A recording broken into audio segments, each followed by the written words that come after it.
سلامونه نیکې هیلې احترامات مې ملګرو قبول کړئ. خدای وکړ جوړ به وئ. درنو دوستانو، تاسو که چېرته په موبایل کې یو ایمیل لرئ او ستاسو څخه د دې ایمیل پاسورډ هیر وي، نو تاسو یو بل ایمیل جوړوئ یا مثلا دا درته مهم وي، نو د دې ایمیل پاسورډ به تاسو څنګه بدلوئ یا به څنګه نوی پاسورډ ورته ټاکئ تر څو هغه زوړ پاسورډ درنه ونه غواړي او نوی پاسورډ درته پاتې شي. ښه، ایمیل خو البته یو دا چې کله پاسورډ بدلوئ زوړ پاسورډ نه غواړي، خپل ترتیب دی. تاسو وګورئ جیمیل به راخلاص کړئ، دا جیمیل ایپ دا ځای کې به راشئ خپل ایمیل ته.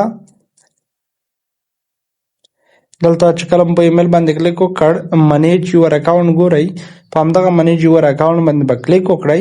کله مو دلته کلیک وکړ، تاسو وګورئ تاسو ته دلته یوه صفحه راځي، دغه راغله.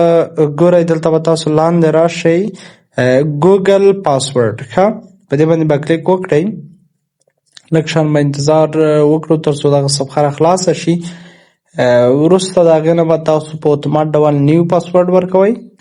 زه راځمه خپل د موبایل کوډ ورکومه، نو دلته ما دغه ورکړ. تاسو وګورئ لوډینګ روان شو، لږ شان انتظار ورته کوو. دلته وګورئ نیو پاسورډ کنفرم پاسورډ، نو دلته به تاسو څنګه وکړئ، یو داسې پاسورډ به ورکړئ چې دا 8 حروفه وي او دغه پاسورډ کې باید لکه هشټګ استعمال شوی وي، 8 یا د دې اینډ یا د ډالر پرسنټیج علامه، چې هره یو اواز ځکه چې دا سټرانګ راځي. نمبرز باید پکې حساب وي، مثلا 1 5 6 8 4 څه کنه، او انګلیسي الفابet حروف باید هم پکې استعمال شوي وي. نو زه راځم یو پاسورډ ورکومه. ښه ملګرو، دا وګورئ ما پاسورډ ورکړ، لاندې د پاسورډ لاندې ولیکل پاسورډ سټرینث، یعنی سټرانګ پاسورډ یې ورسره لیکلی دی چې دا سټرانګ پاسورډ شو. چینج پاسورډ باندې به کلیک وکړئ.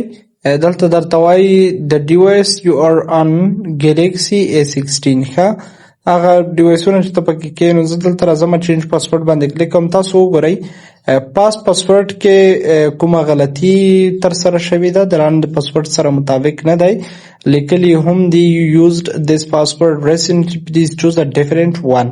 ښه، دا ځکه ما ته راکړل چې دا پاسورډ ما اوس بدل کړی دی، نو زه دلته دغه یو حروف ترې ړنګومه، همدغه پاسورډ مې ور بیا مې ورکړ. نو دلته په دې باندې چې کله کلیک وکړم، په چینج باندې چې کله کلیک وکړم، تاسو وګورئ your password was changed. ښه، نو زما پاسورډ څنګه شو، دلته چینج شو. نو په دې طریقې سره تاسو کولی شئ چې خپل پاسورډ چینج کړئ، او که غواړئ چې تاسو نورې طریقې زده کړئ، لازما له موږ سره پاتې شئ.